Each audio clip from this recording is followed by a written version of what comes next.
Well, Jamie, exciting times coming up in your career this season, but just a quick recap of your career, starting in karts.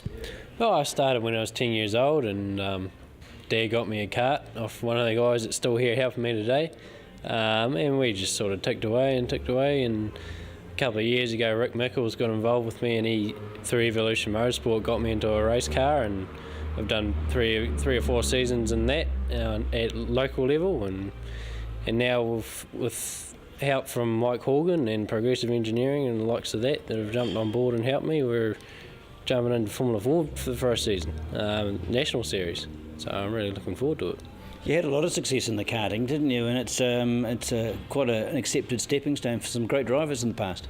Yeah, and I've been fortunate enough to race against quite a few names, like Jason Richards and whatnot, which has been really great. And I think that karting's a great way to hone your skills and learning with the best against the best. So what class of race car have you been driving recently? That Formula Reno you might see behind us there, I've been racing that for a wee while. There's been Star Car that we've raced as well. I've got a couple of broken lap record about 3 times in that. Those are great fun. And like I said, now we're into the Formula Ford. There's always a bit of a discussion about whether it's the driver, whether it's the car. How good's your car? It's the best, you know. Last season it won with Richie Stanaway when it first came into the country. Very competitive car, and we've been doing everything we can to get it as reliable and competitive as we can this weekend and for the rest of the season. So with help from Wal Wilmot, he's ex-F1, he's got all that sort of experience, so hopefully it should be right near the front. It looks a different car than the one that maybe you've taken the track last year in a few parts at the moment, so you're making a few modifications? Yeah, there's been a lot we've had to change. New engine's still on its way. Shockey's just come back from Australia getting rebuilt. So there has been a lot of work going into a lot of areas, yeah. And I see you've got a profile out there, you've got a bit of sort of a business going, haven't you? Because as we all know, you need some money. Yeah, that's right. And like I said, it's thanks to people like Progressive Engineering. We've got people like Gulf Oil and SP Tools and whatnot that have jumped on board, and it's been great to have companies in New Zealand and locally that still do that, you know, that still support people like me, because without them it wouldn't be happening. So really grateful for that. And to keep that support, you really need some success, don't you, to get them in the limelight? Yeah, no, that's what we're gunning for, top step for sure.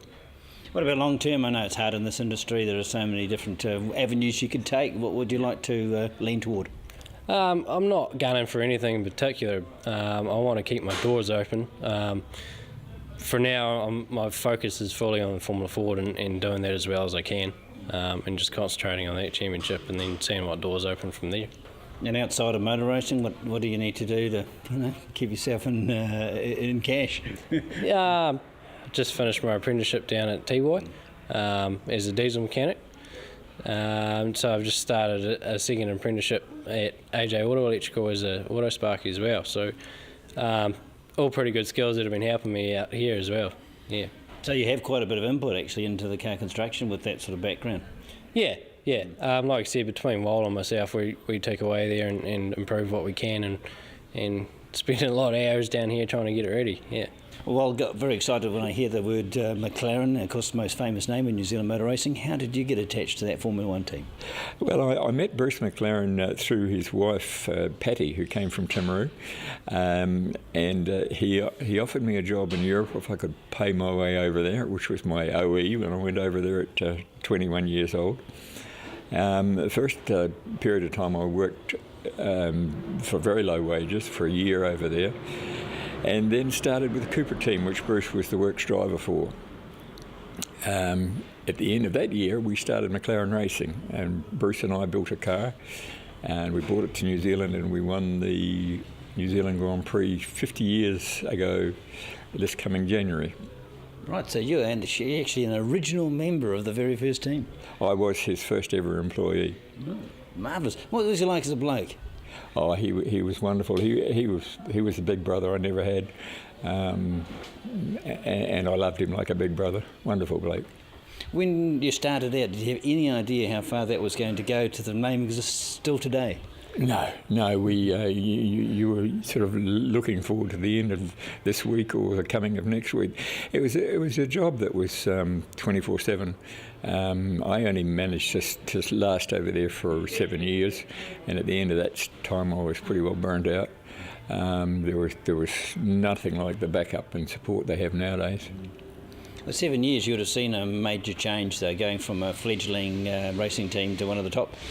Oh yeah, when I was the first employee, and by the time I left, I think there was like 56 employees, and we had grown, and you grow, as you say. I never expected to see it like it is today, and I'm sure Bruce never did either.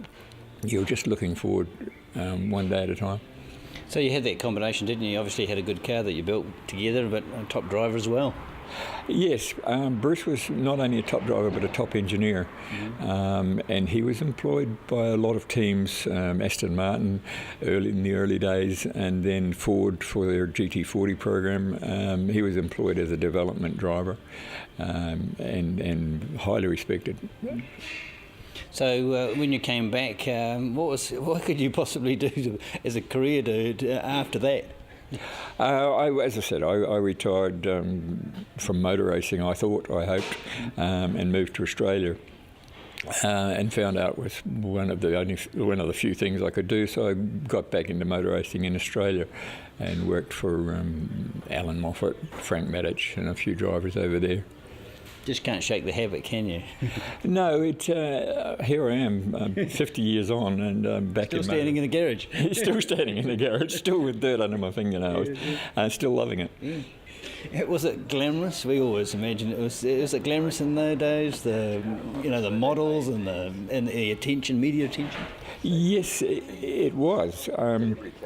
Strangely, all walks of life seemed to enjoy motor racing, and oftentimes you'd be head down, bum up, working hard on a racing car, and Bruce would come along and say, "Oh well, I'd like you to meet George Harrison," and you go, "Yeah, right." The Beatle. Yeah, the Beatles. I've got a photo of me standing behind Princess Margaret while she's talking to Bruce, and I'm looking very impatient because I want to get back to working on the car. It was a wonderful lifestyle, but like all good things in life, I think there's highs and lows. I think if you're living life and it's a very flat plane, then even if it's a flat plane on a high, it becomes the norm. If it's flat plane on the low, it becomes the norm. You have to have the highs and lows to appreciate them. And motor racing's definitely got that. There's the days that you win and the days that you go home with bits broken and all sorts of bad things have happened. So it's part of the balance, I think. You have to have both. What do you see in Jamie that says potential in your eyes? There's a lot of factors that make a good racing driver. I think you can have a lot of talent, but no commitment. You have to have talent, commitment, intelligence. Do you think the pathway is there for a young New Zealander like Jamie or a Jamie to get through to Formula One these days, or is it just too tough? I think to get to Formula One is bordering on impossible nowadays. It's all about money. I think there's a lot, how do I put this, there's probably a lot better drivers that can't get a drive in Formula One because they haven't got the money. And a lot of Formula One drivers are there only because they have the money, not the talent. And I think that probably the greatest driver or the best current driver to come out of New Zealand will be Scott Dixon, because he's done it in a field where talent rises to the top, not money. Saying that, I don't think that we perhaps should look at Formula One as the pinnacle that it used to be because of that. And I feel that for somebody like Jamie, to look up to Scott Dixon would be a lot more realistic approach.